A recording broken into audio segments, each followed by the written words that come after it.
spray paint to vandalize and make a statement. People in Southern California are getting notes on their Teslas, calling them complicit Nazis for owning electric cars. Attention! The trade war between the US and Canada has reached a new, unprecedented level, and at the center of this conflict is one of the most influential companies of our time, Tesla, and with it, Elon Musk himself. Do you think trade disputes are just boring negotiations and metal tariffs? Think again. What happened in 2025 will change the fate of two countries and could affect the entire global automotive and electricity markets. Imagine, suddenly, the cars you are used to become significantly more expensive, factories shut down, thousands of people lose their jobs, and millions of Americans and Canadians find themselves hostages to a political struggle unleashed by Donald Trump. This is not just a trade conflict, it is a battle for the future, where not only the economy is at stake, but also influence, technology, and power. Well, you will hear people over in Europe say the new Model Y, the Juniper, could be a difference maker, but that's been in that market now for more than a month. And you would think that you would see a greater snapback if it's going to be a difference maker. Look, we could be wrong. It could be a difference maker once you get the sales for April, May, and June. But when you have a country like Norway, I think the sales were down something like 11% there. I mean, that's a very savvy EV consumer in Norway. And that's long been a strength for Tesla. Very small market, not huge volume, but I think almost all of the vehicles they sell there are electric. And they embraced Tesla long before others. And, you know, the reports there are not encouraging. Have you heard how Canada, a seemingly small and quiet neighbor, dealt a crushing blow to the American auto industry? How tariffs on auto parts and bans on key components, which Canada introduced literally overnight, brought giants like General Motors and Ford to the brink of collapse. What is behind this unexpected move? And why did it cause Elon Musk to lose his cool and stir up a storm of outrage in his circles? We will tell you how the Canadian government's actions struck at the heart of Tesla, removing the company from electric vehicle support programs and effectively depriving thousands of buyers of long-awaited subsidies. Running around on stage with the Tesla stock price, where the stock price had gone in half. And he was overjoyed. What an evil thing to do. What a creep, what a jerk. Like who derives joy? Do you know that this trade war did not start with cars or tech giants? It all began with maple syrup, a symbol of Canada, which was hit with record tariffs, as if it were Trump's trump card in a diplomatic game. But the Canadians did not sit idly by. They came up with a response that hit the US where it hurts every American. Food products, from orange juice to peanut butter, toilet paper, and even tourism. This was not just an economic reaction, it was a national mobilization, an expression of pride and resistance. We've accomplished more in 43 days than most administrations accomplished in 4 years or 8 years, and we are just getting started. He praised all the domestic actions he has taken so far on immigration. And I deployed the U.S. military and Border Patrol to repel the invasion of our country. And spending cuts. We are draining the swamp. It's very simple. In this video, we reveal all the hidden details of this massive conflict, from Trump's unpredictable moves, including his unexpected proposal to annex Canada, to the response of the Canadian people and government. You will see how politicians, businessmen, and ordinary citizens have been drawn into an economic struggle that could lead to massive changes in North America and far beyond. We will discuss the consequences these events are already having on the lives of millions of people and the price they are paying for geopolitical gains against the backdrop of global changes in the automotive and energy industries. Does that help Tesla? I mean, you had Tim Waltz, who's a huge jerk, Stay with us to find out why Elon Musk is being called one of the main losers in this story, what protests and demonstrations have erupted across Canada against Tesla, and what will happen next in this standoff, which could destroy the automotive market as we know it, and lead to a new phase of trade wars between the two largest economies on the continent. What is behind this conflict? Politics, economics, or something much deeper? And who will really benefit from these events? All this and much more in our detailed investigation. Stay tuned. That's from the European Automobile Manufacturers Association, people just choosing with their wallets to not buy Teslas because of that Musk-Trump association. And actually here in London, an activist group called Everyone Hates Elon actually have been hacking bus stop signs with posters. I actually passed one yesterday. First, I wasn't quite sure what was happening, but it said the words 0 to 1939 in 3 seconds. Illusion here, 0 to 60 in like 3 seconds or something. But this poster was alluding to the start of World War II, and the image was of Musk giving that hand salute that we saw at Trump's inauguration that many have attacked as a Nazi gesture. Musk, though, has neither admitted or denied what he was doing. But we're seeing the knock-on effect of that anti-Musk anger across Europe and in terms of sales.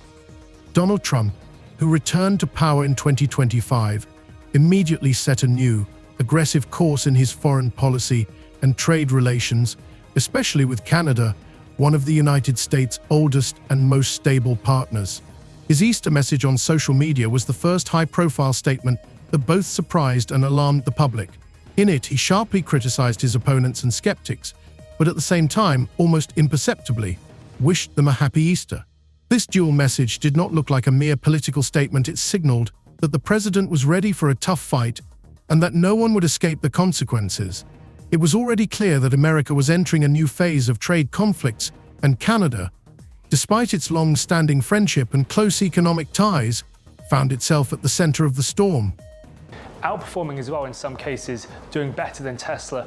And you just have to think, how much more is this a sustained issue for Tesla going forward, given the fact that you have Elon Musk, who's been very forthright in his opinions, particularly weighing in on politics, particularly in Europe. We've just had the European elections, which Musk has been very focused on.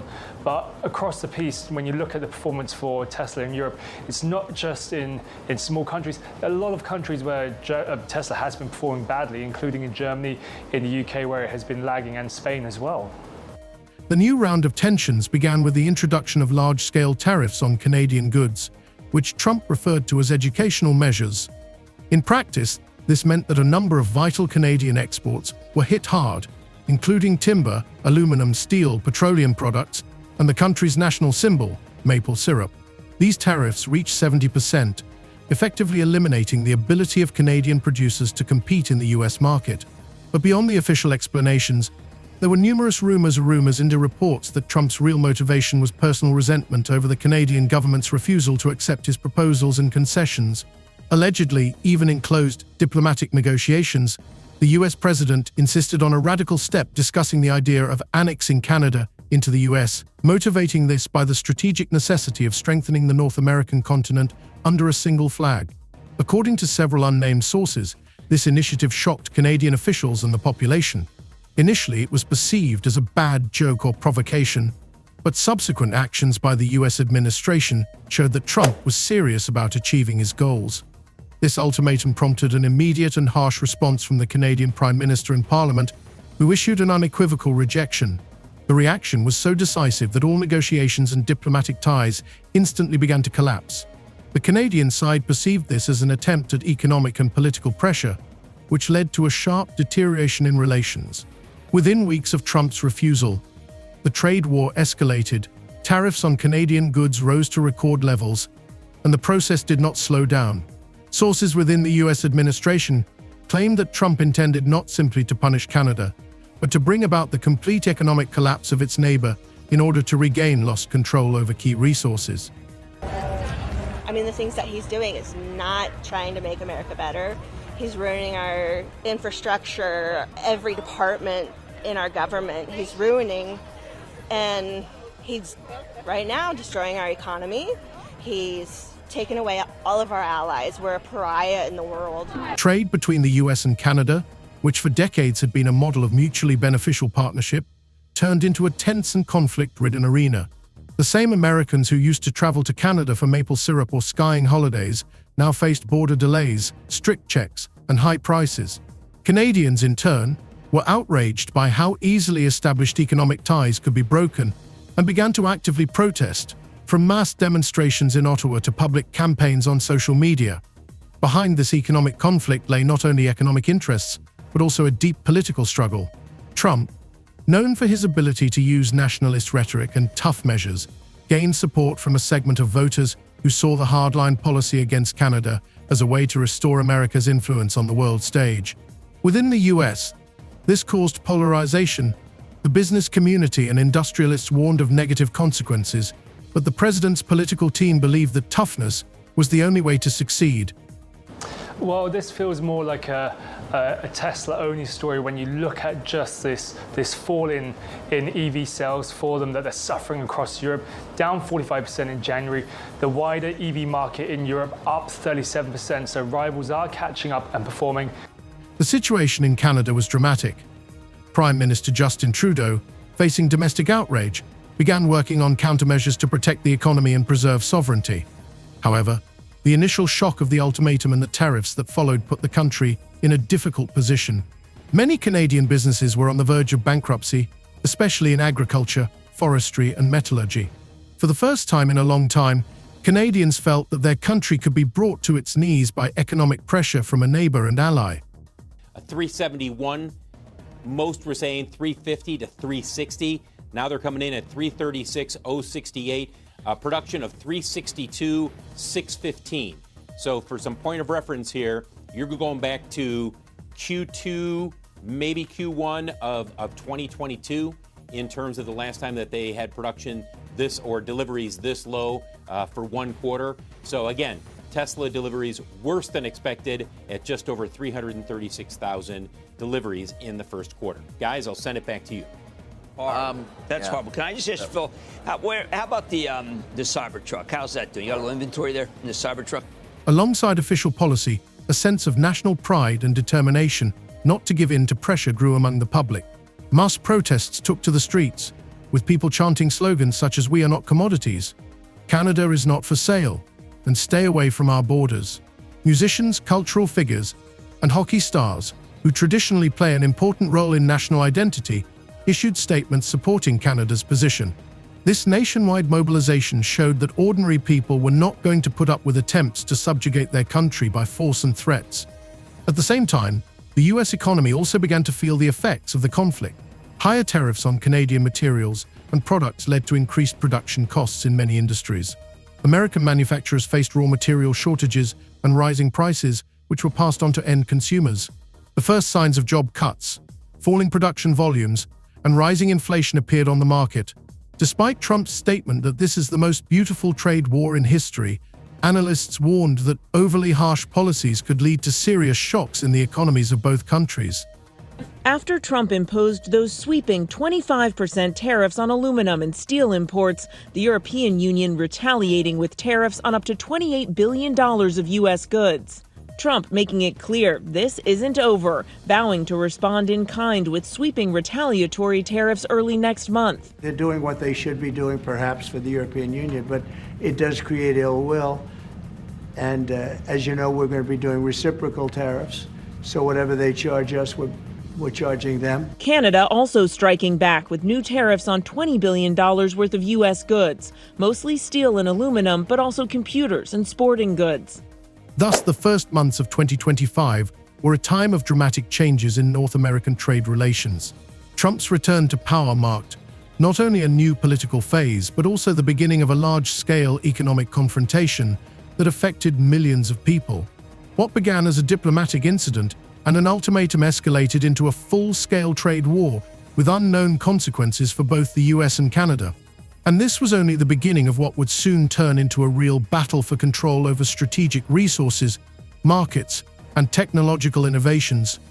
Hey Diane, this investigation really just beginning, and one of the key elements will of course be the surveillance video, and investigators potentially have a lot of it to work with as they try to figure out what caused this fire. We know that surveillance footage has been turned over, including video from each of the cars, which could prove vital to understanding what happened here, because each vehicle has its own camera system that works even when the car is off, and 16 cars burned in this fire, and right now investigators don't know what caused it. After the Canadian government's sharp rejection of Donald Trump's provocative proposals and the imposition of large-scale tariff sanctions, the trade war reached a new level of confrontation when the US began to introduce increasingly harsh and widespread restrictions on imports of Canadian goods. Within a few weeks, duties rose to astronomical levels. Timber was taxed at 40%, aluminum at 35%, and dairy products at an incredible 60%. This almost destroyed cross-border cheese and dairy supplies, making Canadian products unavailable and unprofitable for US retailers.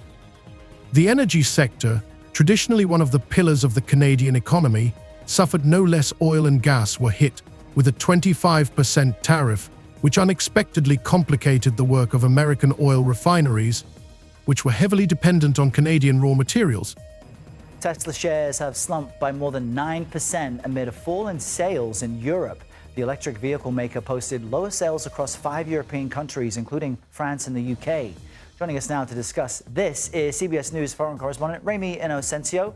Remi, why do we believe these sales are dropping? What's driving that?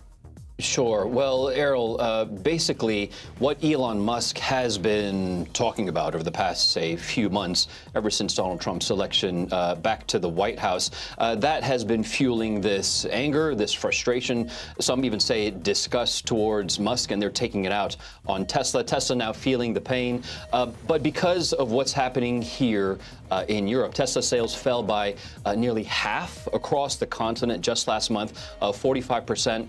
Even goods that seemed symbolic at first glance, such as maple syrup, became the target of an economic war, with tariffs reaching 70%, accompanied by jokes in US political circles that if we can't have Canadian land, we'll take their sweetness. These steps were not accidental.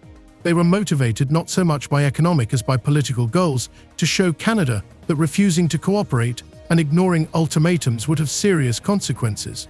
This approach soon began to provoke a powerful backlash, not only from the Canadian government but also at the level of civil society. Millions of Canadians took to the streets of major cities with signs reading, "We are not for sale and get off our land," in what became a massive national protest against US policy. Canada, the largest supplier of steel to the U.S., slapping new tariffs on $20 billion worth of U.S. goods that are sold in Canada. And the 27 countries of the European Union imposing retaliatory tariffs on up to $28 billion worth of U.S. goods sold in Europe, including Harley-Davidson motorcycles and Kentucky bourbon. President Trump with the Irish Prime Minister visiting the White House today. The president suggesting his tariffs won't stop here, saying, "Of course, I'm going to respond." And tonight, right here, the new poll showing 56% of Americans disapprove of President Trump's handling of the economy.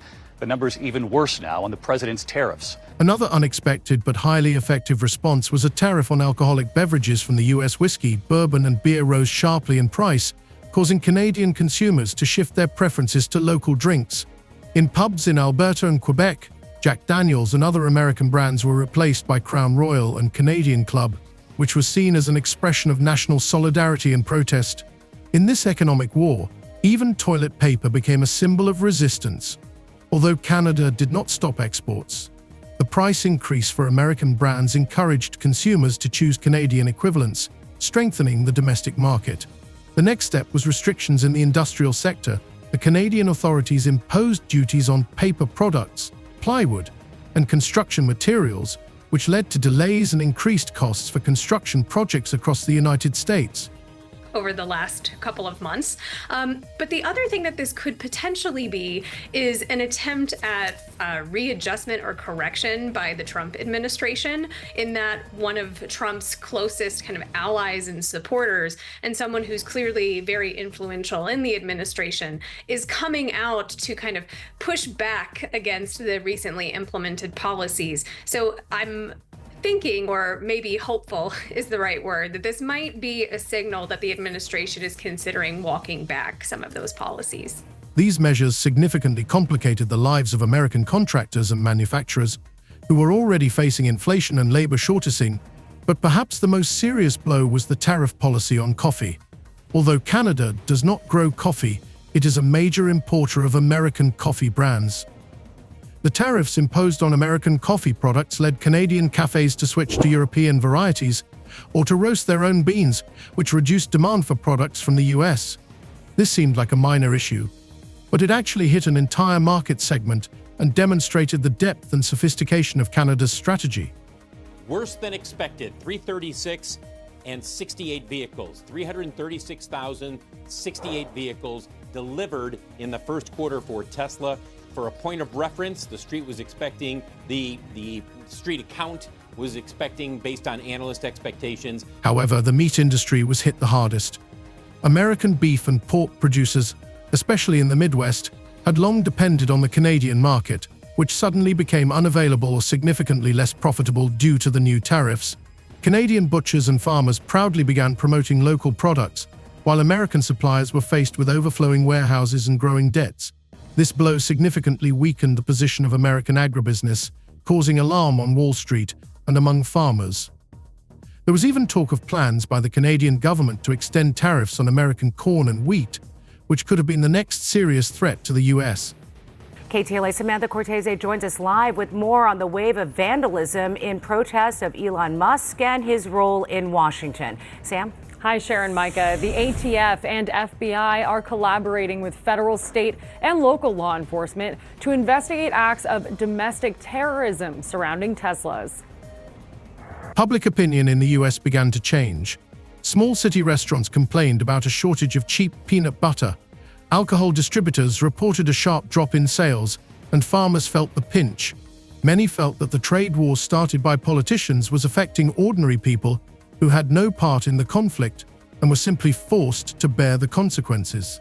Despite this, the Trump administration continued to ramp up pressure, confident of victory and that Canada would come crawling back sooner or later. But they are not ruling out the possibility that this was arson. At the same time, as you just mentioned, there are groups that have been organizing ongoing and peaceful protests at Tesla dealerships around the world. These demonstrations targeting Elon Musk and his affiliation with the Trump administration. Also, Italy's prime minister is said to be close friends with Musk, and there were reports that Teslas have been vandalized in her hometown in Italy. Diane. In this complex and tense situation, the future of US-Canada relations, as well as Tesla's and Elon Musk's place in the North American market, remains uncertain. Experts predict that the conflict could escalate into a long-term trade war with new rounds of tariffs and retaliatory measures. The stakes are very high. It is not just about billions of dollars and thousands of jobs, but also about control over key technologies of the future: electric vehicles, renewable energy sources, and innovative systems. Who will ultimately win this war? Will the US and Canada be able to find a compromise, or will their rivalry only intensify? And what role will Elon Musk play in this as a technology leader and political player? The answers to these questions are still ahead, but one thing is clear: the battle for the future is just beginning, and its outcome will shape the entire era.